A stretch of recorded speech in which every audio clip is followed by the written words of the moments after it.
Salut tout le monde, moi c'est Achille Butungu. I do work for Unishow by AFH under Cedric aussi. Tozako faire appel na bino nyonso tu bozako la nanga sikoyo o azo vive na kati ya UK ya Royaume-Uni seulement que tozako pesa ba service protection et assurance.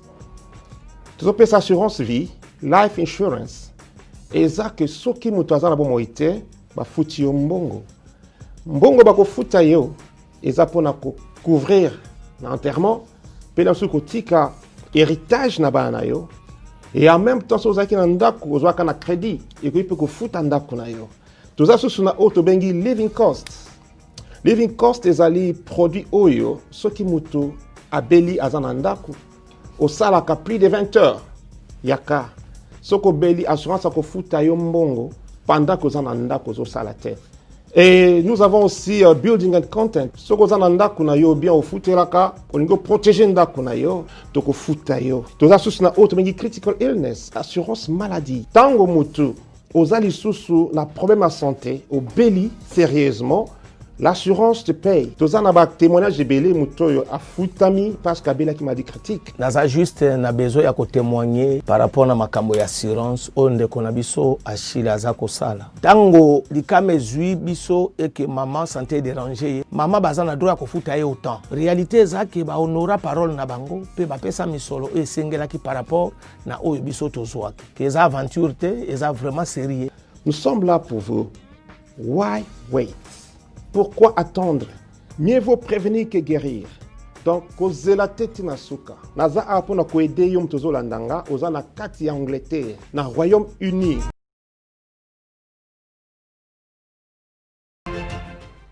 Très bien. Mbote na bino balandi nyonso ya bosolo na politique officielle. Bozolo na biso na Mbanzangungu, bozolo na biso pe na Kimpese. Tobo sanité bateau baza à travers la République na 4 coins la République démocratique du Congo, bozala Masisi, bozala na bisope na Kashobwe, bozala Lubumbashi, bozala na bisope na Kenya, bozala na biso na Kasumbalesa, na pesi bilombote bateau bache TV moko baza pe bateau belé, bozala na biso na Kisangani, boyoma bozala na Mbandaka, bozala na Bulungu, bozala na Kiri na Bandundu, bozala na biso na Bagata, tobo sanité bateau bache TV moko na Mbujimai, na Chikapa, na Kananga, na Mweneditu, bozala na biso na Kasongolunda, na Zolikiete bozala malamu parce que bozuli libako ya kolanda bosolo na politique officielle.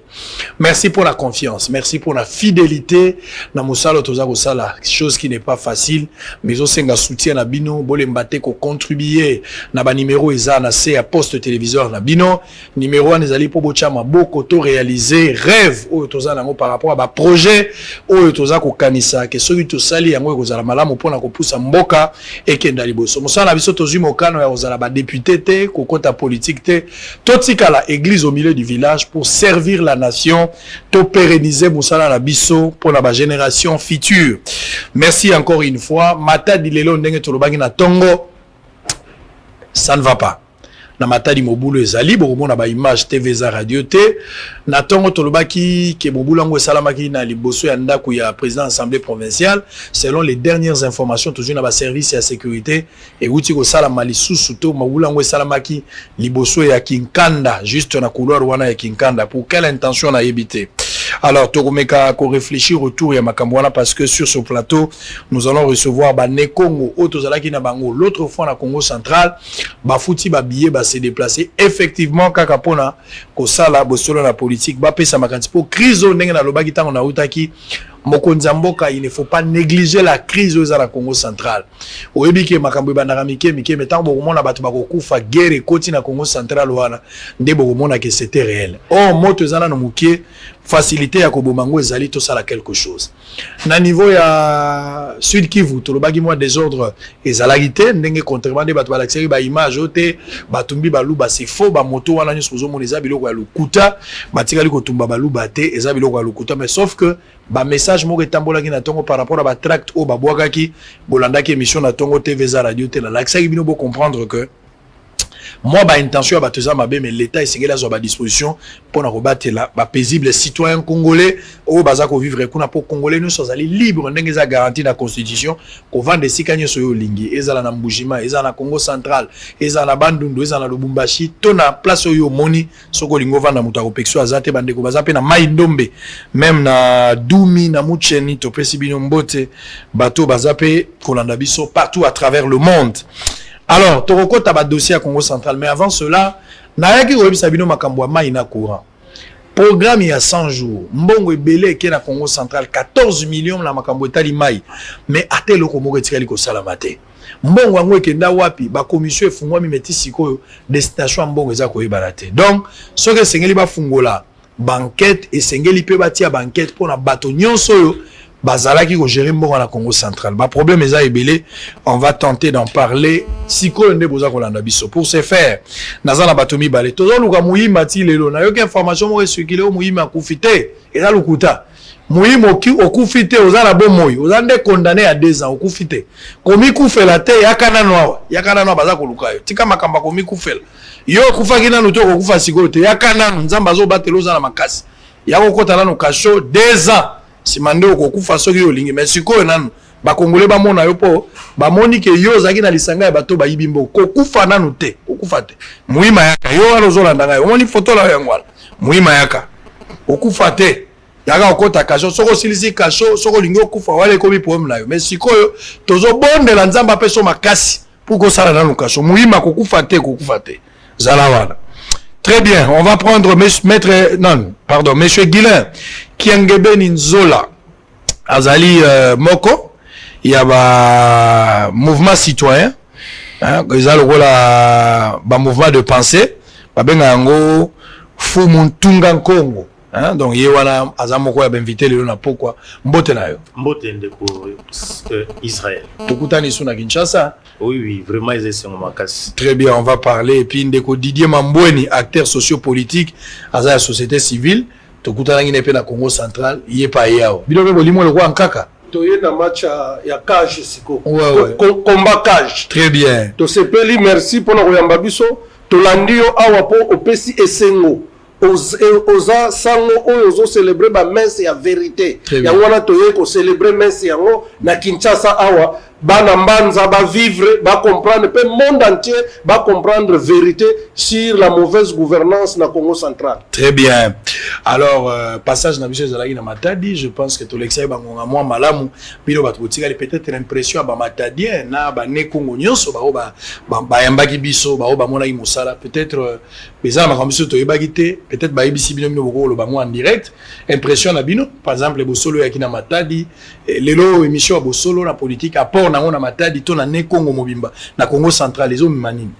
Bon le rôle les a plateau ya bosolo to ba bosolo oyo ngai na zwa ki premier za ba impression malamu spécialement pour les journalistes Israël Mutombo Yemoko na équipe mobimba accompagner qui est mais oyo zala ki mwandambu kitoko te ba le but qui basé là qui peut émission na Matadi le kana Kisasa mais l'équité semble-t-il que Batouya quand au bazo gérer mal province ba pesa ki mbongo parce que vérité le bomaki ba pesa ki mbongo na journaliste pour que ba émission na Kisasa c'est l'écarté sinon que toucher ba sensibilité à ba autorité. Bon, je devrais en principe vérifier cette information là mais en tout cas on va vérifier là mo zaga ayo. Très bien. Alors, mais ça, il n'y a pas de problème. Bandego Fouba, que ba émission auto salagi na Congo central, to salagi en direct. Ça, il faut tout préciser. Bah, tout ça, émission to salagi en direct. Ça dit bandego radio, télé, zola, ba pesa biso confiance. Ba ménager mon espace mo ngamuke pour la biso to bandiko sala d'émission. To yambaki ndeko na bandeko mususu, to yambaki peyo na bandeko mususu. To sali émission za direct. Tant to zongi to sala émission direct. Ça dit il faut trouver du temps. Il faut trouver temps surtout par rapport au programme pour diffuser. C'est dans le programme, je pense que peut-être lobby est prévu déjà au côté de YouTube. Bateau bazar à YouTube, bakota la mais pour la diffuser à partir à Awa et c'est le côté la programme pour que ceux qui mingi surtout ba week-end, tous en a vide n'eto ko annexer ba programme pour côté. Donc c'est un problème administratif, ça prendra le temps. Mais rassurez-vous makamambongo ezate ndenge na lobango to simba nimbongo ya batubu na wana. Oyebi il faut pas na finga mutu po mona ke mutu wana Moi, je suis un homme respectueux, je ne peux pas insulter quelqu'un. Donc, mbongo matubuana totikali kozoyangote, peto kozoyangote, eza musala. Mais peut-être patience à Batubalingi a tout prié mon aname. Base la tana bango, ils vont le voir. Impression peut-être par rapport à Bosso. Bon, impression est très positif. D'autant plus que au Sali Moussala Moko Zalaki objectif. D'abord, c'est que j'ai aimé ton impartialité. Aux Ubatu à Atomatoubuana, aux Upebiso Batu à société civile, aux Yoki Pebiso, et puis au Tiki confusion de Mitu à Batu, oh, Kingani a gagné, Kingani. Et puis les gens se sont précipités à Kouboaka, on a net, Bazouba extrait, on a Bango Batien à net, Bazou, on a Biso Batien à Moté, Bazouba point. Non, nous, et puis, jour où on a malheureusement que Zalaki match et Betamaki, il y a Real, quelque chose de comme ça. Et puis, émission Katanaki, on n'a pas terminé le fil d'idée. Il y a un autre Landio, Awana Kinshasa, Potosa, la combat cash. Qu'il et comprendre la vérité sur ce qui se passe dans le Congo central. Très bien. Et du moins, au Tiki, ba confusion, à Moutou, à Bateau. Mais, il y a un autre Landio, pour au Tiki, Bisso, na soif. Il y a inachevé, na soif. Au Landio, Awa, pour solo, na politique, et Eban. Mama tinda mono baka fala wala bitana kumela mukibu Kongo na yekoli kuna yangwana. Mama tinda mono baka fala kayina wenda sumbila ntsonga. Kasi vabatala mbongo zisotekele. Aïe aïe. Nakomi muyombe. Très bien. Alors on va évoluer. On va prendre le tout premier dossier. Maintenant quand dossier à Congo central, na linga yubo ça quand même impression na bino pour na procès à 100 jours. Ils allaient procès à détournement, il y a deniers publics, ils a procès Zubiso Moatan et Belé, chef de l'état Mokonzi Mboka tangwa qui Mboka a lancé programme il y a 100 jours. Batu Belé ba yeba ki penza ke ndenge Mokonzi Mboka bandia c'est que une année après Tokobuka biloko tolonaki, mais une année après malheureusement Tokomi na biso na mamba procès bakangi Kamere 20 ans en prison mokoka attaque d'appel mais bako akité était akokanga makaka koto bakangi pe Muhima koto Muhima wazoko salaka akufi te fois monana abalobi ka kimi il faut monana nzamba ko peso makasi ti okobimao. Et puis deuxièmement et troisièmement Jamal pe akangami bango nyo sola bazana kati ya boloko. Alors na ngena yeba bino na Congo central ko bomba te pour na yibike ndeko oyo nani député na bino Jean-Claude Vwemba a denosaka alobi biloko ebele ya 100 jours eleka na ba péage sans que ba futela ngombongo. Donc ezalaki manque à gagner pour na l'état nga motuna liboso na zo bande pa na yo na ninga na yeba na 100 jours bino Congo central bo bénéficier na nini lelo bakangi Kamere bakangi na bato nyonso bazaki na bango na kati ya lisolo bo sepeli na kokanga mawana ezana biloko musu etikali lié na dossier à 100 jours ou peut-être Mokonzi Mboka kwa kozala na contrôle la ngote to ba magistrat pour ba se saisir pe na likambwane ke ndali boso lecture na bino na arrestation ezali début à état de droit ou bien au monique dossier ngo ke na malamuté ndeko sango eloko fotoloba c'est une fierté pour la République démocratique du Congo na état de droit eza esengo makasi. C'est du tout premier, ça n'a jamais été dans notre pays. Raison pour laquelle bateau tout le monde qui banzambe, tout puissant, les lots bazar réduit à zéro. Pour nous, c'est une fierté. Vous ne pouvez pas comprendre dans un état où bateau on bazon yo comme kene kotala ba état de santé, ba hôpital na biso, ba nzela na biso, ba route secondaire, quelqu'un se tape des millions calmement, tranquillement. Non, non, ça c'est diabolique. Pour nous, c'est une fierté pour l'état de droit. Yami balé te présenter ba condoléances na biso au nom de la population Congo central, na juge Yani Akufaki, et puis te remercier ba juge na Musala Obasali pour que vérité du moins ait éclaté au grand jour. L'humanité retiendra que le directeur du cabinet du chef de l'État, aurait été na futur, mais à Kangami po a détourné qui mbongo ya 100 jours. Biso na Congo central, on n'en a rien bénéficié. Peut-être l'électrification en Kamba. Azabo frère na bino hein? Non, ça n'a rien. Ce qui beau frère na biso d'aller nous privilégier. Mais ce que tali de Mwanda à Kazangulu, à part l'électrification en Kamba, ça a été prévu l'électrification à Mboka Nangai na Luozi. Et il y avait d'abord 5 millions qui étaient disponibilisés par le chef de l'État parce qu'on avait disponibilisé 10 millions pour l'électrification de la cité à Luozi.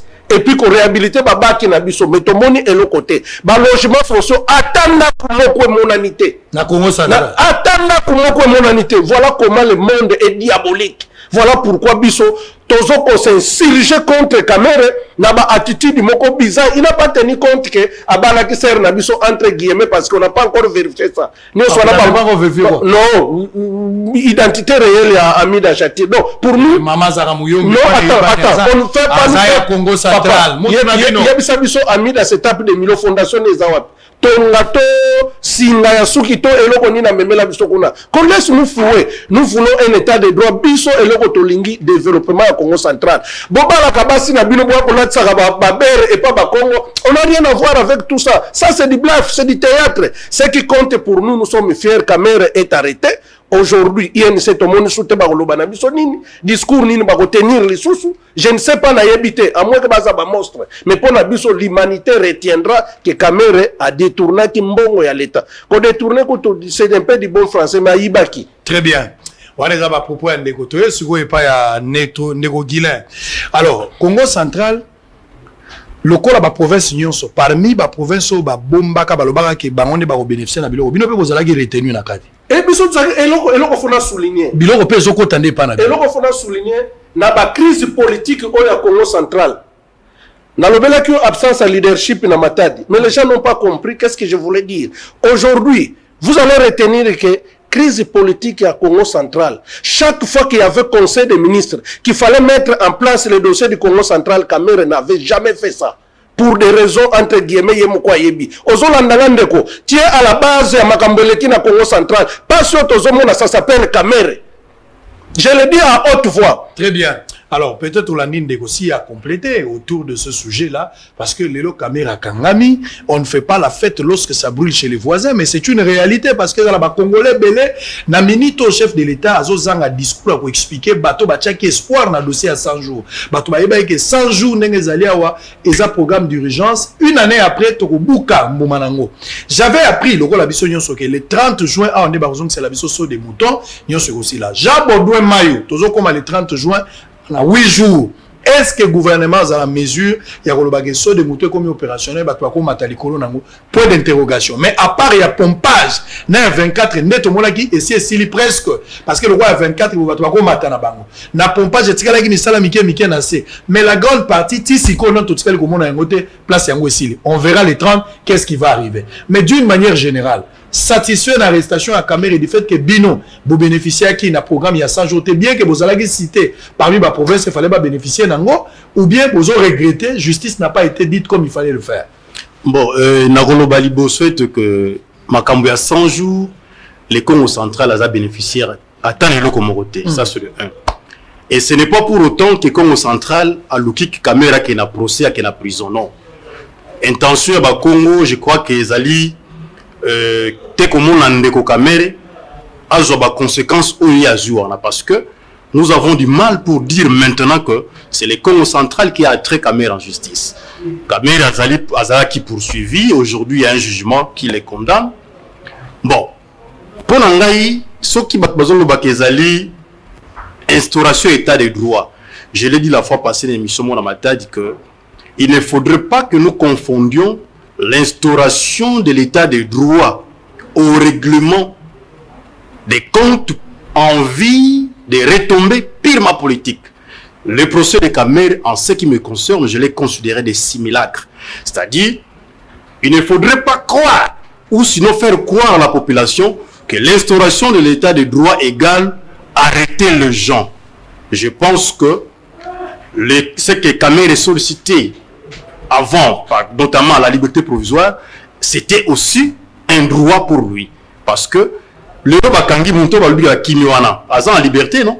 C'est autant que Bakangi peut continuer à Kamere en liberté parce que Corona les hommes torbi Manamboka, bisous sur la Mboka, et finalement, ceux qui va prononcer condamnation naïe, Baké d'appel et ainsi de suite, Bako Kangi bâti la prison. Salut, pour le moment, Kamere faut en Libanda. Non, j'ai dit ceci. Au moment que le Cambodge technique, nous avons en tant qu'avocat. Procès et ça la phase dans belé. Tout à la phase au ministère public à instruire, ti ayem da kanaki Kamere ti et la chambre du conseil et sengi liberté provisoire ba refuser ba refuser. Et ba sengi même liberté provisoire la chambre de fond. Oh ici Jacques Wana pour rendre verdict ba refuser. Alors moi je ne trouvais pas les raisons qui fondaient au fait les refus. Il y a coupé sa Kamere liberté provisoire, nonobstant les indices seraient de culpabilité. Donc, je crois que l'état de droit, faut l'a compris. Selon moi, je me dis, le chef de l'État, s'il veut réussir dans sa liste de l'instauration de l'état de droit, il faut y mettre que l'état de droit ligné qu'on rendre la peuple aux autres revenir dans des droits. Ce qui est des droits, par exemple, pour la Bisso à Congo central. c'est que Atuma Tubwana a inverti Makambo et aussi court à rendre Arenaye à l'OA. L'état de droit est pour la biso caméra Kangap. Qu'est-ce que nous en bénéficions? L'état de droit est pour la biso Atuma Tubwana à l'OA parce que déchu depuis le 4 décembre 2019, l'arrêt de la Cour constitutionnelle qui du reste irrévocable vient de sceller la vérité du 4 décembre 2019. Mais Atuma Tubwana a pas fané pour la ville, a kabola bon, a bien Maboko Bank, alors que la population dans la misère. Biso Congo central, biso population, biso société. Non, qu'est-ce que ça nous apporte? Est-ce que Kokangamara Mere et Kamere mais au sommet on a quand même leçon pédagogique même pour na bateau bazo yibambo na Congo central du fait que Tolongwe la République est intouchable. Vous avez quelqu'un comme Kamere, directeur et cabinet, un politicien avéré à Kangami pédagogiquement, psychologiquement bazo théâme. Les gens se rendent compte effectivement intouchable à Zata son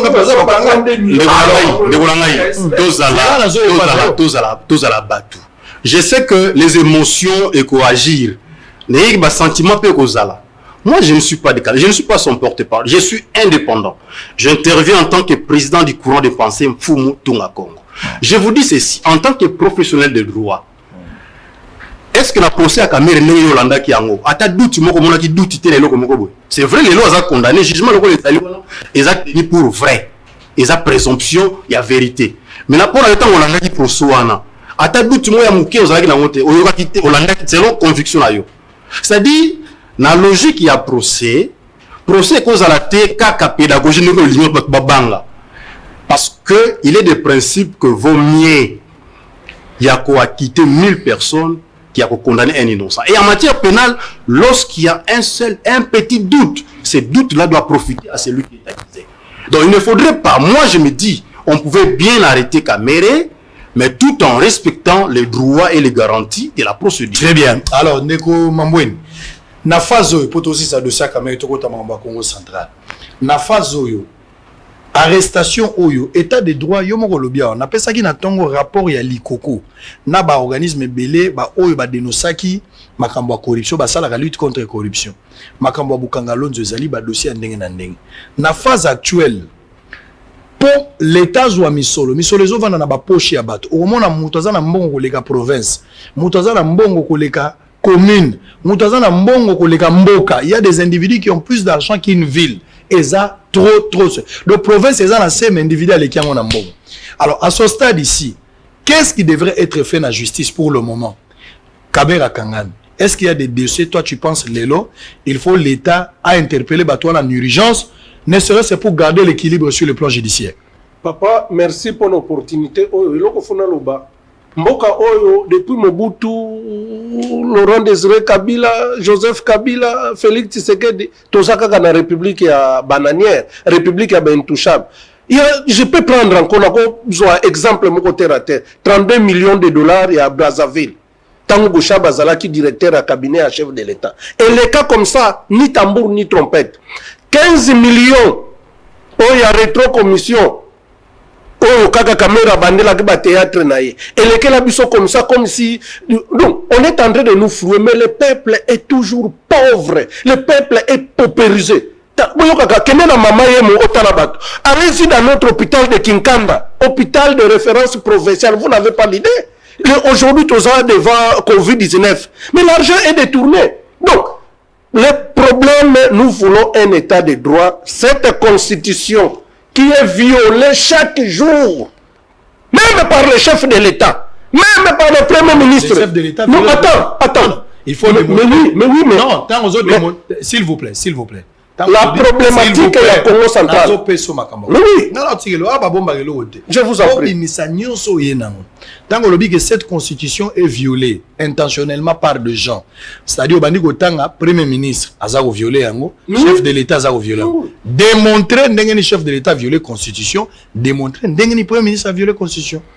Pour la accusation gratuite. Pour la Bisso, la Congo centrale, le chef de l'État est censé d'exécuter et de se soumettre après qui serment la constitution oyo à faire respecter la constitution, à faire respecter Mibeko Yamboka. Mais dans le cas échéant à Congo central, il y a eu scandale sexuel, il y a eu viol, même question d'éthique et de l'immoralité. le code de bonne conduite de l'agent public de l'État. Article 9, et lobby que Mouto a accédé au union sans rémunéré, au union sans foutama, il est tenu na éthique, na moralité, boulumbu na même na vie privée na même na vie sexuelle. Ça c'est la loi. Le chef de l'État a été notifié ou signifié par un arrêt de la Cour constitutionnelle. Et le chef de l'État ne va pas dire qu'Ambona qui a monté. Le président de l'Assemblée a écrit à maintes reprises pour écrire dans le Sénat, partout, dans toutes les institutions. Nous savons ce qui se passe. Le président de l'Assemblée était invité ici par le VPM. Ils ont été invités ici par le ministre de la Justice. Et le dossier a été renvoyé dans le Conseil des ministres. Le Conseil des ministres a décidé. Le dossier a été renvoyé entre les mains du chef de l'État. Il y a un arrêt de la Cour constitutionnelle qui vient cimenter les résolutions, il y a Makambo Basejaki. Mais si le chef de l'État n'exécute pas l'arrêt de la Cour constitutionnelle, que dit la loi? Mais il fait la haute trahison. Alors, c'est pourquoi les Nécons se mobilisent aujourd'hui. Nous sommes la société civile, les notables, tous les courants, nous sommes debout. Aujourd'hui, dans les cours et tribunaux, vous nous trouverez partout. Vous trouverez les correspondances à la Cour constitutionnelle. Parquet général, nous-mêmes, moi-même personnellement, nous avons déposé une plainte à Matadi qui n'a pas été motivée. Aujourd'hui, nous sommes à la Cour, au parquet général près la Cour constitutionnelle. Nous avons déposé notre plainte. Demain mardi, nous serons reçus par le procureur général de la République près la Cour constitutionnelle. Pour que tu motivé, pourquoi l'arrêt de la Cour constitutionnelle n'a jamais été exécuté? Tu qualifies ça une violation de la Constitution à la part. Flagrante d'ailleurs. C'est de la haute trahison. Référez-vous à la loi et aux textes légaux. Très bien. On va évoluer. Précieux, il faut arranger toutes les images. Il faut à l'image, il y a G8. Moto Yopo Naye Selon Yé, Matoussi, la présidente de l'Assemblée provinciale. Tu vas me chercher ces images-là, on va le mettre, il n'y a pas de problème. Mais Naligi Topoussana d'abord, dossier Léon Natongo, avant Tokota Congo central, désordre Moko Salami Natongo, Tissiko, selon ma service, nous avons eu information pour nous certifier ce qui, certaines personnes accusent Atou Matouboua, la gouverneur de la ville. Certaines personnes, balobité, et Matoussi là qui dit mieux, je pense que nani ba service à l'état ba opé ça vérité na makambouana pour que tout mega ko éclairer opinion là-dessus.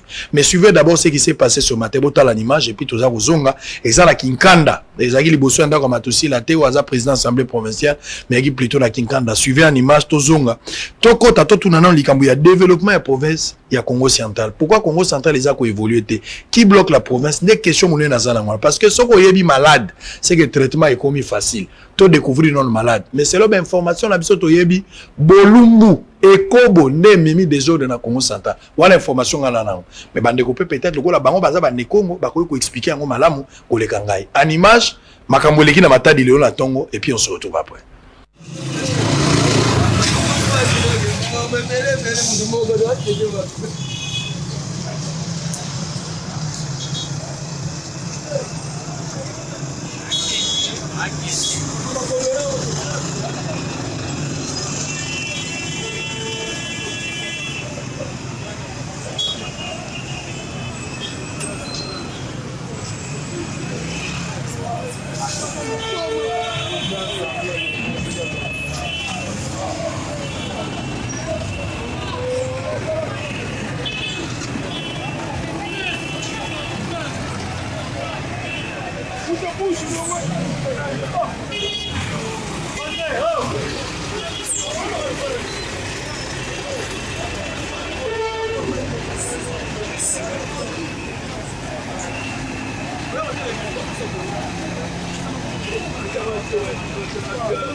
Alors, tu as Koba, vous avez belé, Touché TV moko, mais vous avez belé, vous avez otala yango et sengonanga ko ebete bozali ide chimanga.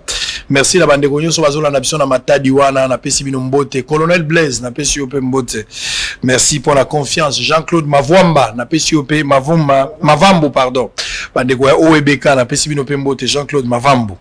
Alors développement ya Congo central nga la pesa ki idée avant na lingi yo loba nga la lobby na banquette on nga la sagi sur terrain. Je me suis rendu compte après interrogatoire ya moi bateau na moni que Congo central yombo na ngwe komi lelo nyonso ane utina ekobo c'est-à-dire bolumbu ya bateau ne memi opprobre na Congo central. Mais quand cela on les a analysé on nga la sali par rapport à banquette développement ya province lelo difficulté au besoin. D'abord, est-ce que la province est développée? Si vous avez développé tes problèmes, vous avez 5 minutes sans arrêt ou expliquer le problème. Lui aussi, il en aura 5 minutes. Merci beaucoup, Ndeko Israël. Je crois que les Cambodges ont répété maintes fois dans la télévision, il y a province. Mais occasion, on a eu les loyaux parce que je sais que quand je parle, les autorités à haute institution ont en démission. Très bien. Les problèmes du Congo central s'appellent Atou Matubwana. Quant à ce qui concerne les développements, na bandana le loko moko na kozala moi mukuse parce que tous amis balé mutu ndeko musu fo aloba ozui na banda panda papa Mbachi qui fut gouverneur du Congo central. Aujourd'hui, si nous parlons de Mbachi, nous savons voir où yatika ki wana repère le loko ma DG cassé il ko les ala c'est pas Mbachi. Ça c'est le développement. Nazui lourd le gouverneur Jacques Mbadou. Ce qu'on a allié, Nathalie bâtiment ou gouvernorat, c'est lui qui a construit. Et il a commencé le stade Lumumba. Nathalie bâtiment lié à sali intérim pendant que le gouverneur était décédé. Banda sala intérim. Azu Kombo Maboko Bank. Il donnait l'argent. Il y a un kabola bâtiment. Bon, on a vu ce contribuable. Il y a comme au kabola. On peut sala magamuna. Il y a pambala. À sali intérim et si bah élire au KBM a bêté. Non, ils allaient acte à générosité, ça c'est bien. Mais il faut faire comme non, mais tant on konja kabarate ce qui ndengeni nwala. Ozo kaba po ozo gloire moko boyatina te. Biso na poso kabela biso par les actions otongi biloko biso to bénéficier lango pour l'intérêt général. Ce n'est pas yo kabela mutu ponga na benga yo, c'est pour cette raison que tous ces rabouri là ba jeune yo tozo comme instrumentalisé parce que on nous donne par les Baboko Bank. C'est ce que nous ne voulons plus. Moi, je vous ai dit sur le plateau des Zola Matadi. Député wana yaki wana Blaise Loufwa ngaya ko patapata tout mais visiblement to otali ngai. Otali azomona za mukolo. Même ce côté là journaliste la bibiso bi kazana mande kwa pembe mais ye on aura le zomona la za mukolo. Mais alingaki kolakisa batuke je suis petit alors que le débat na biso zali ya makanisi. Nous avons un sérieux problème au Congo central. Les mal du Congo central c'est Atou Matubwana. Ndeko ngai na ibisa yo intérim na ye oui dans démontrer intérim na ye après le décès du gouverneur Mbadou a sali à tel côté ata tonga oyo ya bilamba et le côté toyi a ekozala élu gouverneur banda bandi mandat les tina mokolo tolo bangana o le loi ce qui est dans la bilan à tout matubana oya PC province na biso Congo central c'est le film Mimi Guette. Oyo ye a commandité qui a sali scénario na ye pour que parce que lui n'aime pas être contrôlé a sali scénario na ye a film wana oyo procureur général pris la cassation a expliqué na réquisitoire na ye que le commanditaire c'est lui a sengi autorisation à poursuivre ye assemblée provinciale et voter qui contre le réquisitoire voilà c'est les pas nga zo inventé en côté c'est le PG pris la cassation donc ozomona ke banda a sala intérim ti lelo Atou Matubwana ata mwinda ata ampoule appelissate appelisa et l'autre attend en poule attend zela o ndako na yepa za fana na mbanzangu wana eza mabele à rouge.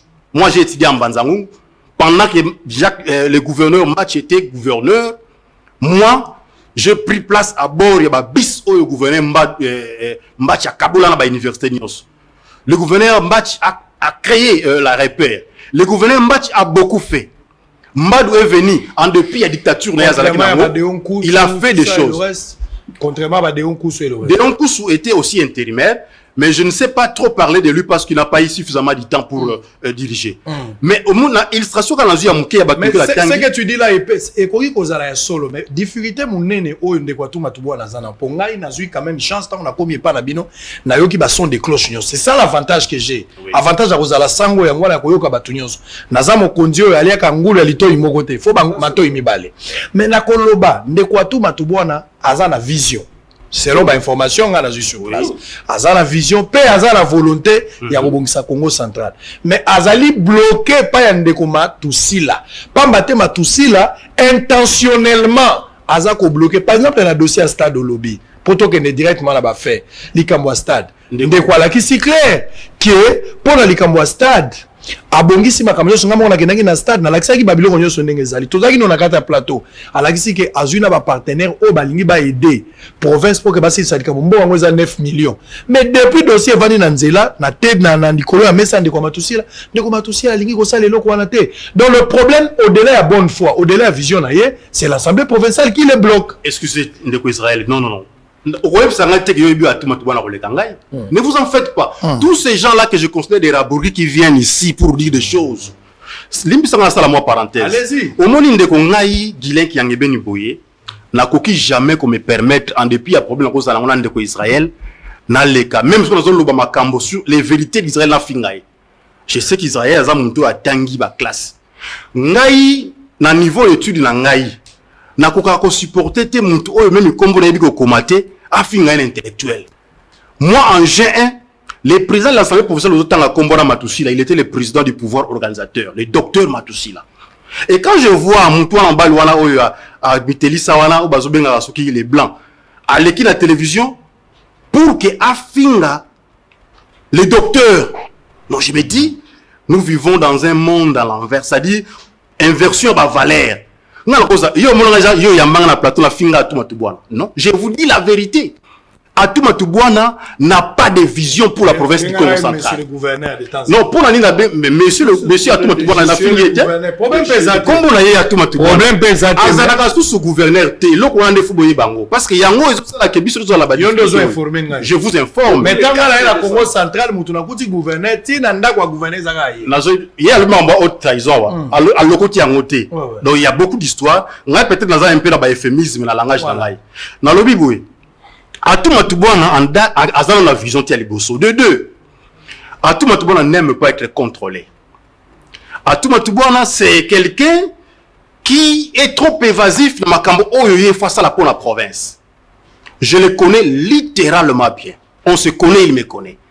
Je suis très différent de tous ces jeunes qui défilent pour venir ingérer parce qu'à payer 100 francs, qui ne finger. Non, moi, on ne peut pas me dicter des mots pour la télévision. Et je vous le dis en toute impartialité.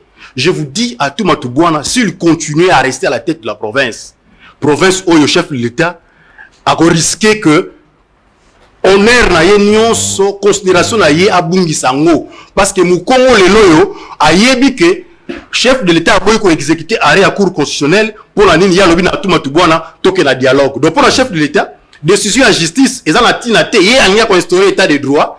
Alors que non, cour constitutionnelle wana na zakunate Atou bengisa dialogue. Mais qui va convoquer le dialogue? Atou n'est plus gouverneur. Il a cessé d'être gouverneur depuis longtemps. C'est pour cette raison, la confusion c'est à ce niveau-là. Il n'y a pas de crise politique au Congo central. Il y a une crise institutionnelle, c'est-à-dire quoi? Il n'y a pas conflit d'intérêt. Il n'y a pas conflit d'intérêt. Parce que moi j'ai. Il n'y a pas conflit d'intérêt. Est-ce que tant où il y a Atou à Salaka filmé à Mimiguet toi? Matusila mtatindaraye? Mais comment vous voulez aujourd'hui Matusila a signé Nikanda Pesa la monture de gouverneur qui a conclu le contrat? C'est-à-dire l'Assemblée provinciale va reconnaître, Matusila va reconnaître à tout le roi gouverneur. C'est ça le problème? Kaka Matusila, il ne faut pas dire Matusila. C'est le Congo central. Nous, la population, nous sommes représentés par l'Assemblée provinciale. Nous, la population, nous ne les reconnaissons plus comme gouverneur de province. Comment voulez-vous que le président de l'Assemblée provinciale, certainement c'est lui le représentant de l'Assemblée provinciale, a autorisé Mounto Azali gouverneur 2 à de quoi agir au nom et pour le compte, il y a gouvernement provincial. Est-ce que vous avez élu un autre gouverneur? Je vous dis ceci, monsieur le... Qui est l'actuel gouverneur? Si là, tout ne l'est pas. Ndeko Mutombo. Tout ça là, tout ça là évasifté, tout ça là concret. Je sais que logique n'angaï, ils allaient doubler la royaume makambo ko belé. Ce qui te tient à disposition légale. Aujourd'hui, notamment article 147 alinéa D. Ils ont eu interprété par la Cour constitutionnelle. Dès que monsieur est allé adopter, le monsieur est réputé démissionnaire. Automatiquement. Arrêt à Cour constitutionnelle et lobby que tant que même avis à procureur général lobby dans 24 heures après sa démission. Mais dans le cours à statuer parce qu'elle est indépendante à lobby dans 48 heures. Jusqu'à ce jour, Atouma Toubouana n'a jamais présenté sa lettre de démission. Et il s'est fait gangster en province. Il commence à pourchasser, poursuivre les gens qui sont contre sa façon de faire. Ça, on ne peut pas tolérer. On ne peut pas dialoguer avec Atouma Toubouana étant entendu qu'il n'est plus gouverneur de province. Très bien, je vais revenir tout à l'heure. Alors, yo dans moi biloko mo boy nazo benda ngoso lingolo ngona ebima biloko ane bima na kati va na kati te zala plus réchaud congélateur nazo ngona musika na yo. Oyoki ndenge kwa démontrer selon lui boza la problème ya cour constitutionnel. C'est ça le problème.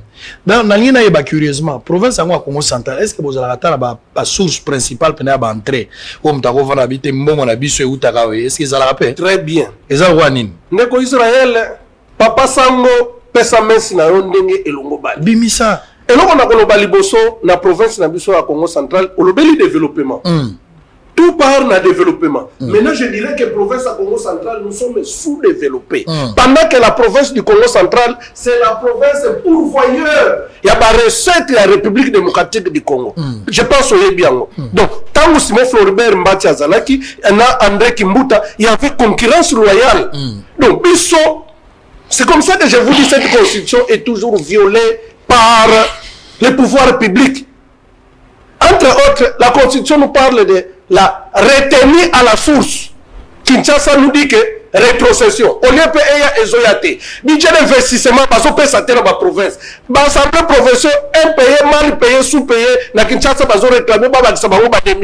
Je ferme cette parenthèse pour vous dire que tout ça a un problème dans l'application de la constitution. Le jour où le chef de l'État va commencer à appliquer à la lettre la constitution, cette constitution est issue de 5 millions de morts. Un plus 4 outa makambo. Pour batouba vendre autour d'une table. Mais makila ya batouana apparemment et kenda pamba. Bachebe ya bakufa pamba. Barosi Mukendi. Et consort. Donc, la souffrance que nous en dirons aujourd'hui, nous sommes pourchassés. Mon ami ici, ça fait 3 semaines par des policiers, des militaires. Un siège à Olenganko Inamatadi, saccagé. Instrumentalisation à la jeunesse. Les images ce sont des images là préfabriquées. Instrumentaliser, c'est fabriquer, c'est Nkulu qui est derrière les G8, les Blancs Congo, les consorts. Ce sont des gens Bazolanda créé. On les battant le développement de la province, Bazota la moi pékinière. Et quand vous regardez ces messieurs-là, permettez les termes, ce sont presque des analphabètes. Des gens qui ne maîtrisent rien. Donc, province Nabiso, dans le sous-développement de Mwanda Kazangoul, nous avons eu cette lueur d'espoir pendant que Simon Floribert Mbati était en train de gérer la chose publique. Nous avons eu des actions à impact visible. Mais à l'arrivée de Atouma Toubouana, après la mort de Jacques Mbadou, de tristes mémoires d'ailleurs, que je ne peux pas honorer aujourd'hui, pour des faits qu'il m'a fait emprisonner. J'ai souffert pour ma province.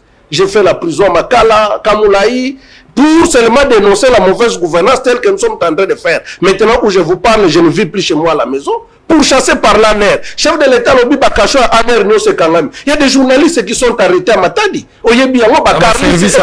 Ma service à ANER, les cachots là n'ont jamais été fermés. Pourquoi on ne peut pas relier le pouvoir? Il y a langage à chef de l'État. Le chef de l'État dit autre chose, on fait autre chose. Mais le chef de l'État laisse pourrir les événements dans le Congo central. Alors, la pauvreté, le gouverneur Atouma Toubouana a fait tout que cette jeunesse soit dans un état de pauvreté. Et comme ça, lui, se pointe là comme Maboko Bank, il va commencer à faire l'achat de conscience. Et c'est comme ça que la province s'est développée.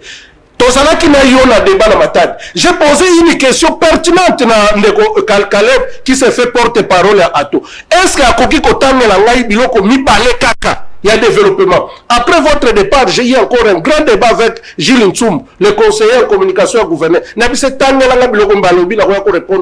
Nous l'avons forcé avec les journalistes. Émission, pas Iwana catholique. Alors que c'est l'église catholique aussi qui contribue. Boulevard Maman Mimi Oya Boulumbo. Mais qui est resté inachevé. Maman Mimi Azana Boulevard, après scandale sexuel pour nous flouer, à qui on lance des travaux. C'est comme ça que nous avons Air Bruce, Tina Hôtel Métropole, Boulevard Mamimi. Donc on a immortalisé Mamimi. Faut pas changer. Mais c'était dit, il y a des histoires. Tika Nassil ça, qu'on a 5 minutes à nos personnages. Alors, maintenant le sous-développement est joué.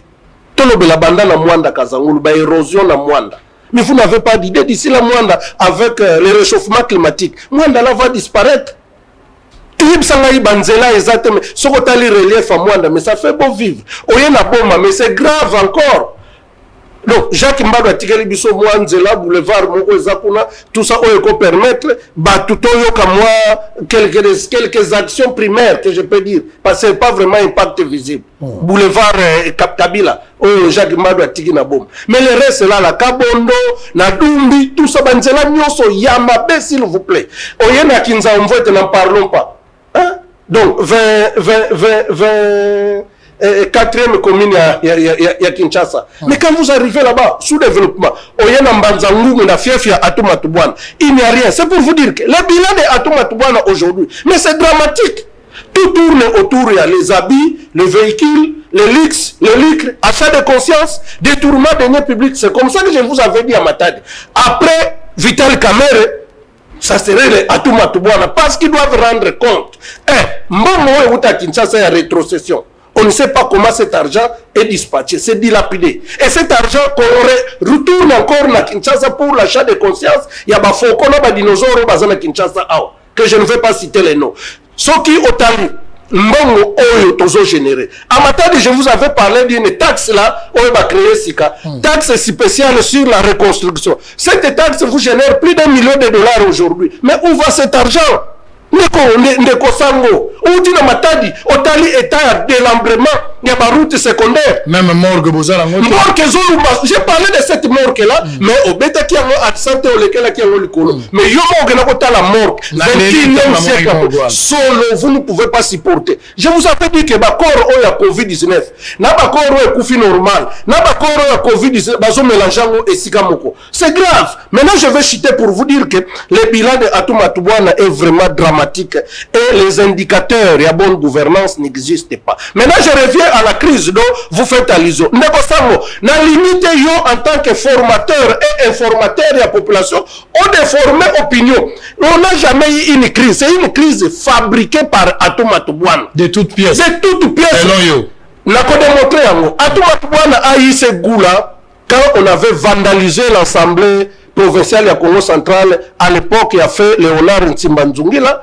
Et Atuma Jacques Mbado il y avait une motion de défiance contre eux. Il crée des incidents, attaquer l'Assemblée provinciale, neutralisée. Même la jeep du procureur général était cassée. Et c'est même Bado-là qui était arrêté. Il y a eu même mort d'homme.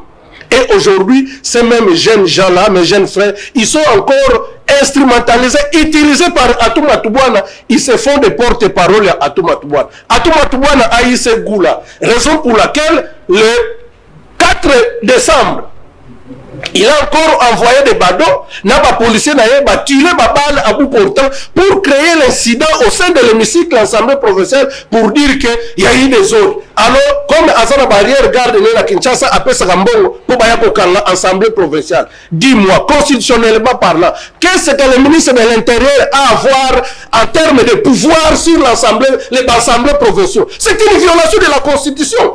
Je vais citer pour vous dire la bonne. Non, c'est ça. Alors, c'est une crise préfabriquée par Atuma Tubwana. Gouwana Azwaki, Ayako Sala Ngolu.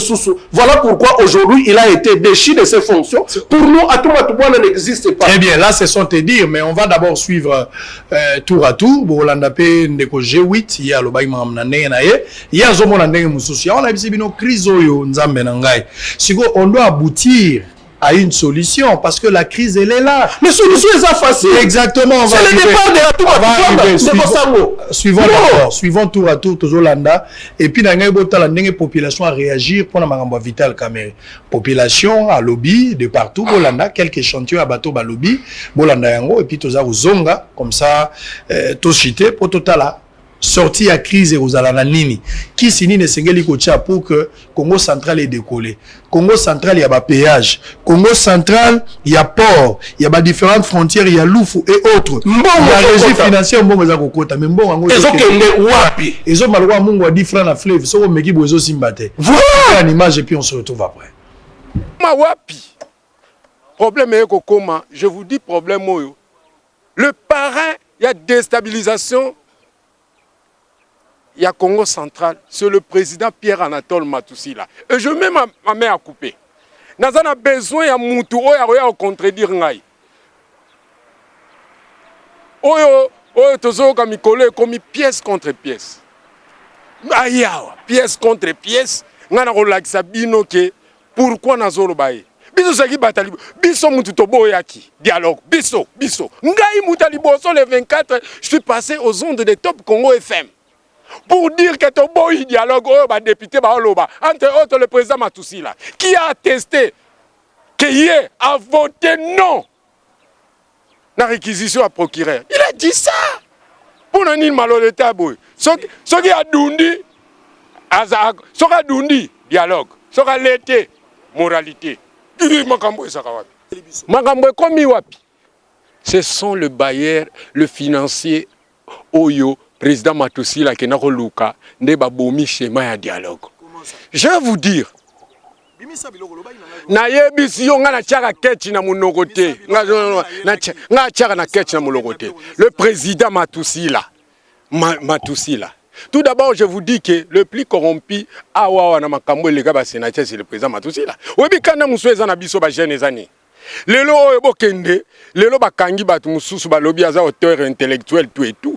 Bakende pe balande la président Matousila batala mapango ya sombi na nino na moment d'élection ba gouverneur na ba sénateur bo comprendre makambo nga na loba. Non, ya ezali o ba sombi ngasi ko na yebi place ezali. On va vérifier bo moni yango bino moko lelo oyo. Nazo ebisa yo, qu'est-ce qui s'est passé?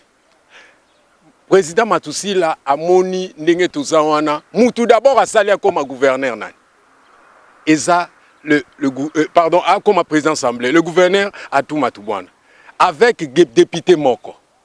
Président Matousila na lokosa mbongo tozala makuku matatu ça veut dire toza lukaya cataracte na ba fleuve. Mais lelo oyo ezoyeba na te na Congo central que tozana ba sénateur pourquoi? Parce que les makuku matatu ne s'accordent pas. Pièce moko libanga moko ezozanga moyen s'accorder. Ça veut dire Luka Yazana sénateur T. Avec 8 députés provinciaux. Et Moutou Azangi sagesse naneza président Matousila pour ataki Kanya Kaliboso. Donc imaginez-vous que ndenge tozana na Lukaya tozana sénateur T. Batu barolo batan mususu. C'est révoltant makambo ngana vivre. Ngai Moutou nazalaki chef des opérations. Ya makambo nyonso ya lito to mené. Ngai Moutou nazaki na commandement makambo nyonso stratégie nyonso côté tozaki ezangai. Ngai Moutou nazalaki lorsqu'il faut frapper ngam na frapper. Vous savez l'autre fois là bagangi j'ai eu ta fini président ba komo luka président. Mais ba yebi makambo leka kité. Le président Matousila a déstabilisé parce que toloba na bosolo nengo lobi, toloba na bosolo na obimisawa. Na oyebisa yo lelo ba loba na déborda lelo na oyebisa batu nazotala nanu caméra bien pour batu ba monanga na déborda et pas ya président boyebisa une occasion ni accident et salami na Mbanzangungu président Matousila aye ayo ma président komi kuna atikala président lekia ken hôpital président Matousila aye retard. Président Kotaki déjà bandit tout et tout yazo ya ba koti était président Matousila dit pazongi jour wana akomi ya benga toke na ndako j'ai des photos nga bena ko pesa yo pièce contre pièce to vandi wana batie masanga to meli na yemo ko pamelaki to meli jusqu'à ce que to komaki je crois na ba karma la nuit ba pesinga inenge basala ngam na sala bodio nyonso ba volume na 252 volume na mukola lelo ngam na sala ka a pesinga ngai no vona na ndoko Matousila ya zwaki ngai atindiki nga na makambu atenga ba pocha atenga batu nyonso na ndaku na ye na vandaka kuna na sala makambu sikoyo bongo sikoyo et puis nyonso ta tinda ngai ndeti makambo ba audio na ngai bo comprendre que soki bo sentir mingongo ezami bale moko soka si amelisinga masana meli déjà wana tindinga bo boyoki wana bo bino mo bo ça la différence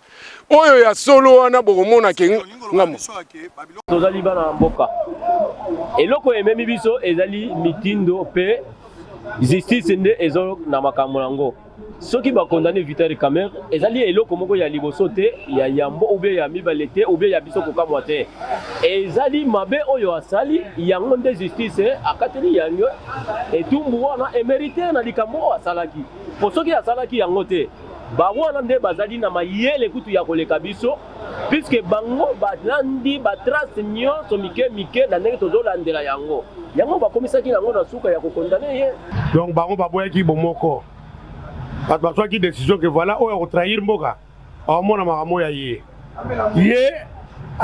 etumu oyo ya ye amoni donc mpo na biso toregrete te tozosepela tro mpo na nini ye nde moto abandaki kointoxite ye nde moto ye aza joker joker ne emonani ndenge na mosala oyo asalaki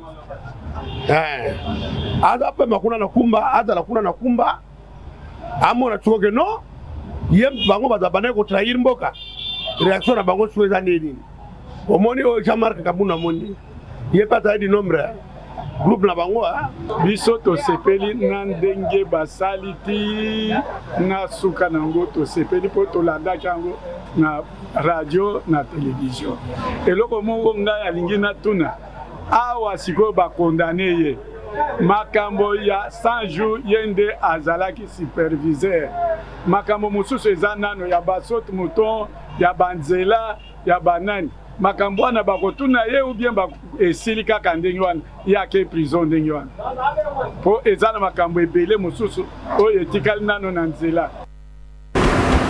Très bien, merci beaucoup.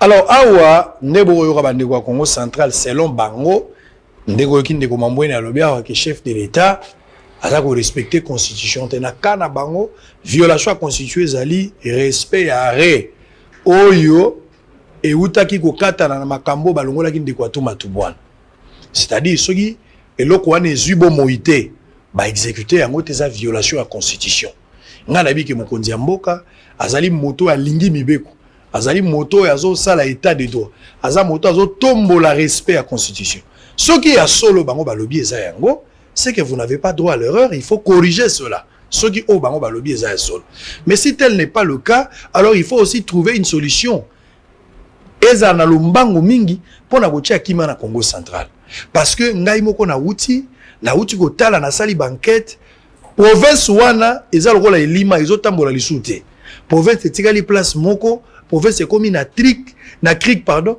et lokola province moko boye sadi ezangi na nzela ya kokende ok bato bazali esengeli bapesa mayele po eloko wana kenda liboso moi je pense que moboti ya malamu ndenge Jésus alobaki yoza serviteur malamu kotika nonane faut que nolanda mpate oya bungi province wana eza na matata bosala quelque chose na biki ba province ebeli pesa na ba problème omoni ba ne Congo esengo na bango ezate parce que na minute oyo bango bazana pasi to Rolexa 5 ans lobaki yango chef de l'état na 2023 yo ko prêter okozonga zo pona ko présenter discours tango koloba na bato tango mususu ba voter à moins ko boya na yo ko doubler mandat mais soko lobiki ko continuer zo tango ko senga bato ba peso mandat bato ba ko yebisa yo tala Congo central ndenge zalaki alors o présenter bango bilani na matata oyo même soki dialogue ezala na oki bato mususu balobi baza pour dialogue ba mususu balobi baza pour dialogue te ba ope baza pour dialogue bali ba préalable ezala no poser avant dialogue ça qui dit mieux moi je pense que le la papa gara ya bon fonctionnement de l'institution ou meka kotala na lombango bola lisami sote Congo central oyo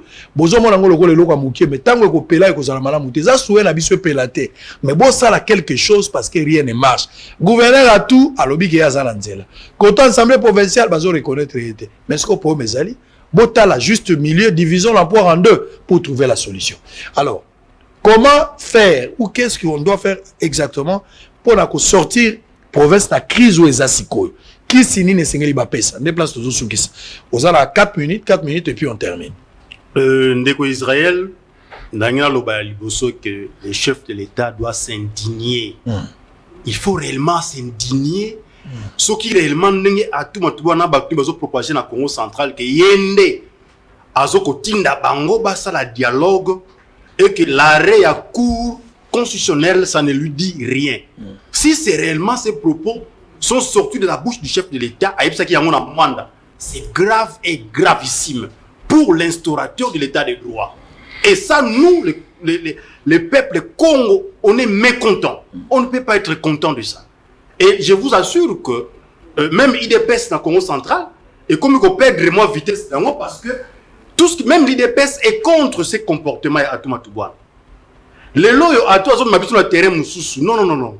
Les chefs de l'État doivent comprendre ça. Aujourd'hui, ce qui nous préoccupe au Congo central, pour régler la problématique, ces problèmes qui dérangent, c'est le départ de Atoumatoubouane au terme des chartes d'échéance du 4 décembre 2019 et de la confirmation de cette déchéance par l'arrêt de la Cour constitutionnelle, qui dit reste irrévocable. Tout le monde qui n'a pas lobby sous les lois. Tout le monde qui, au moment où Kabila les gens m'a glissement, ou a glissé, oh non, allons voir tout ça. Oh, les chefs de l'État restent en fonction jusqu'à l'installation effective du nouveau président élu. Mais on a saisi la Cour constitutionnelle, on a rendu l'arrêt.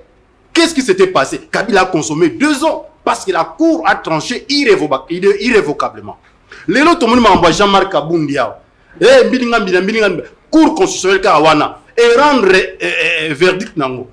Et on a exécuté. Mais le Congo central, pourquoi? Parce que tout son entourage, il y a tout le que Bango alimentaka présidence, Baso alimentaka UDPS, tout ça. Et il y a un que même présidence, même Kunana Kankonde, Baso traité de dossier avec nonchalance parce que ce qui a tout hacké, ce sont les gens qui entourent à tout qui disent ça. Et ça, c'est grave. Et quelle considération vous voulez que moi, par exemple, et la population en général, tous en avons vis-à-vis, il y a un état de droit. Très bien. L'état de droit est devenu aujourd'hui une notion très putative. Parce que les arts en mental, mais en pratique, on ne sent rien. Aujourd'hui, au Congo central, il n'y a pas une crise politique. La crise, elle est institutionnelle. C'est-à-dire quoi? Nous avons, par l'Assemblée provinciale, déjà déchu un gouverneur. Il y a un vide. Ça, on a déjà compris. Pour se faire. Alors, pour le dialogue, on a dialogue, tu regardes sur la ligne. Tu regardes sur la ligne, tu as fait ça film, il y a pour notre total. Parce qu'on ne peut plus négocier sur sa déchéance. Ça dit, vous êtes catégorique. On ne peut pas dialoguer parce qu'il y a des problèmes. Très bien, merci. Merci. Na 4 minutes na nga opesinga, je pense que vous respectez yango. Na mata de lia kinga ba minute soko ko futa ngo na minute oyo. OK. Et pour na biso. Piste de solution ezakaka application ya article 168 ya constitution. Ya constitution oyo ya mboka. Oyo constitution. Application na tala 168. Application 168. Ogoyana babilo na yo soko zola ki wa. Les arrêts de la Cour constitutionnelle ne sont susceptibles d'aucun recours et sont immédiatement exécutoires. Ils sont obligatoires et s'imposent au pouvoir public, à toutes les autorités administratives et juridictionnelles, civiles, militaires, ainsi qu'aux particuliers. Tout acte déclaré non conforme à la Constitution est nul de plein droit. Arrêt à court. L'arrêt à court. L'arrêt, c'est ça ici. Alors, le bananga ici, quand on passe sur la caca, arrêt, on peut tenir dialogue. Soyons sérieux. Si nous sommes réellement, le chef de l'État est en train de prôner l'état de droit. On passe sur l'arrêt, où dans cet arrêt, Atoumatoubouane a été notifié. Notification à tout. Caméraman au Goben. L'acte de notification à arrêt, il y a. L'accent à la talent. Azalaki notifié, mais est-ce que Akiza fait réception? Oui, Akiza qui réception en assemblée provinciale. C'est là la Gota, la Vanda. C'est la Lobaka et RCD. Yo Lobaka. Lobaka to. Alors, il y a un autre zomona. Pour la biso, esa application, il y a acte de notification du fait qu'ils ont été notifiés. Hein? Pour la biso, esa irréversible. Maintenant, chef de l'État a l'obanangaï. Chef de l'État aussi a été signifié. Assemblée azalaki signifié. Sénat azalaki signifié. Ba signifié ba institution nyonso ya mboka na biso. Dis-moi ndeko Israël en toute honnêteté, en toute sincérité, to pas sur la constitution. Très bien. Dialogue. Alors c'est pour dire que tant que Atoumatoubouane akokendaka te, en tout cas Congo central et Gotambola. Nous, la société civile, les mouvements citoyens, Filimbi, Lusha, Mfumutunga Congo, Ntieto, tout ça, nous allons nous mobiliser comme un seul homme.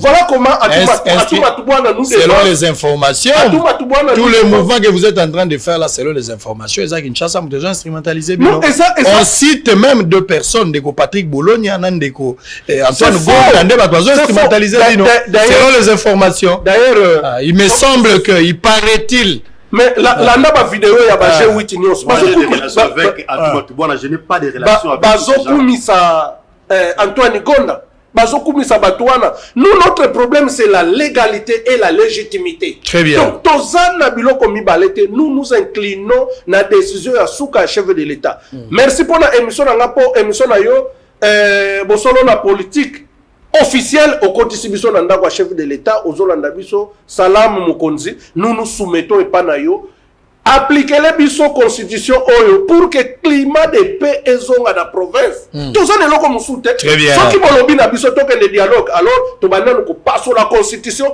to passo libéré à cour constitutionnelle parce que même l'arrêt nous ne pouvons plus discuter sur l'arrêt. Très bien. C'est automatique, c'est opposable à tout le monde. Très bien. Je veux citer na koloba oyo lelo oyo ndaku ya président Matusila eza menacé batumba yango na babado des personnes que nous pouvons bien identifier. Ça c'est le service de sécurité. Nous avons les images. C'est le service de sécurité qui va faire le travail là-dessus. Attends, je vais citer. Na matadi ozwanga ba minute na ngasala ka futa nyongo. Na batuana nyonso baza identifié. Je me dis de quel droit? L'inspection à police ezakuna, la police est là, toutes les institutions ezakuna na province, batiki batozana mesure d'urgence ya chef de l'État pour la COVID-19, on donne le temps à scandale. Vous avez même vu dans les images, Oyomoko Balansagi na émission les gars qui a tout matouana, a sali sitting na ekolonganda kunena makolo, azo drainer bateau. C'est pour là il a défié même le chef de l'État. Mais je me dis na Kinshasa awa nini zo le cas on a mis tout ya gouvernement central. Très bien. Je me pose cette question. Merci beaucoup. Voilà pourquoi la province du Congo central a pourvoyeur ya mbongo ebele. Lobango na Congo. Province abeto Congo central kena kupesa beno mbongo mingi en contrepartie beno kupia beto kima mosive au contraire beno kena matsaka baka mbongo ya corruption madezo abana kena katukaka na atuma tubwana bafumu nyonso betina kutubila bane Congo kena Kinshasa beno telama beto vukana beto monaka ba image mosu lutaka na RTNC ba même monso bane Congo mosi kena kuluta kuna soutenant le dialogue. Mais ça je me dis c'est vraiment malade. Très bien. Très bien, merci beaucoup. Merci. Maintenant ou jamais. Merci. Olenga nkoiso ozalaki na mwa mandat. Ba couple nde yango ve. So ozaki nan. Et parti na ye ba papanti yango. So ozalaki na. Papa de rôle bakati yango. So qui vient. Président na ye aza menacé. Heureusement que malheureusement que ve aza na mwa problème batu ya odep balobi. Selon bango que ve abendaki 3 millions ils ont mona. Selon bango. Ça reste à savoir, c'est le banc. Mais tant aux Arabes, avec Congo central de Babylone, yango place à Kokota penza moi nante miyemo azam kaka azana moi problème azako bela balobi kazaki soki na COVID-19 na ngalema. Mais si soki na clinique universitaire, mais ba dossier pena yango nde Kokota. Na lobela ili kamwa 14 millions de dollars. Dossier à 14 millions de dollars. Ya mai. Régie des oiseaux salela 9 millions na Mobimba. Mais pour un programme à 100 jours ba dekesa 14 millions de dollars batinda na Congo central et monana tenzele kenda ezalité 14 millions ke panane muima yo kokufa te ti okosala na no prison kokufa te tozo bonde la nzamba peso makasi tombola maboko na ndako mise komi na suka oh ya ona ko bangela nga unifaso batamatadi unifaso blanc plus blanc que neige blanc, plus blanc que neige, lave dans le sang de l'agneau, je serai plus blanc que la neige. Et kendaki au Capernaum makutani na baye koli baye alobaki na bango boye ndako eza na matanga bakombola ngote bato bakotaka na mapapa boye bapeke ntabo balesa na bato belé mingi alala kanzala. Pour yo boulé master mtaolé la massa pas boulé mtaolé la yo kasko li solo na obetela mino place to suka o ezali solo obige master mo boye azaka na problème ya misu abotama amona raté akendaka ba prière trop akendaka ba prière azana fois ke nzamba kosunga ya komona landa li solo yo sikoyo grand frère na ye abala mabota na noté grand frère sikoyo ba pesani rendez-vous na petit frère na aveugle o azala kana ba retraite ye musala ka kobondela Nesko neba solo la ki makasi jour ango sikoyo et ça ligue petit frère aye kota la grand frère mais grand frère kenaki musala tanga beti na porte moi c'est grand frère bandai ko sukola zaki na douche pa douche ya ndako atuni nani ayuse Pablo abi a Pablo kota fana na salo po bi gaza aveugle afana na salo siko tangu ya bimi na douche aopa kola mafuta aboyi kotika lega mobile na ye moko na salon abimi azopa kola mafuta babi ke ndeko mona kata za aveugle sota boni na ndako za malam boni ba mama tout ça ah grand frère noko tu fala za mazalaki te so kuna ndenge ni habite nga pena ça va nzaba sungi même ba retraite to ki mikolo yo sango mune pena ma grand frère za ndena za bona bando mona depuis jeudi ça dit nenga bosole sili.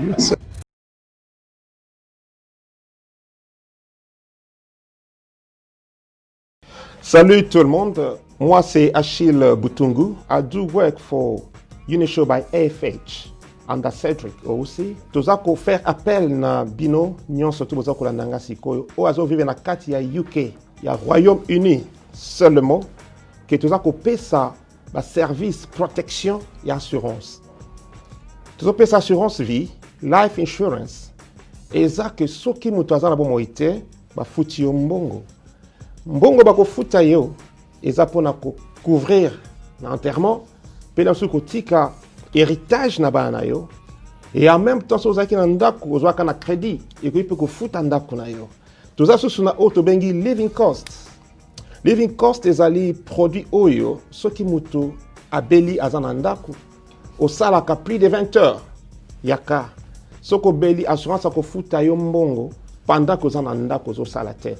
Et nous avons aussi building and content. Ce que vous avez yo bien au futelaka, on go protéger ndakuna yo, toko futa yo. Toza susu na auto mengi critical illness, assurance maladie. Tango mutu, ozali susu na problème à santé, au beli sérieusement, l'assurance te paye. Toza na ba témoignage de belé mutu yo afutami parce qu'abela qui m'a dit critique. Naza juste na besoin ya ko témoigner par rapport na makambo ya assurance onde kona biso Achille azako sala. Tango likame zui biso et que maman santé déranger, maman bazana droit ko futa ye autant. Réalité za ke ba honora parole na bango pe ba pesa misolo e sengela ki par rapport na oyo biso tozwa. Que za aventure te, eza vraiment sérieux. Nous sommes là pour vous. Why wait? Pourquoi attendre? Mieux vaut prévenir que guérir. Donc, kozela teti na suka. Naza apona ko aider yom tozo landanga, oza na kati ya Angleterre, na Royaume-Uni.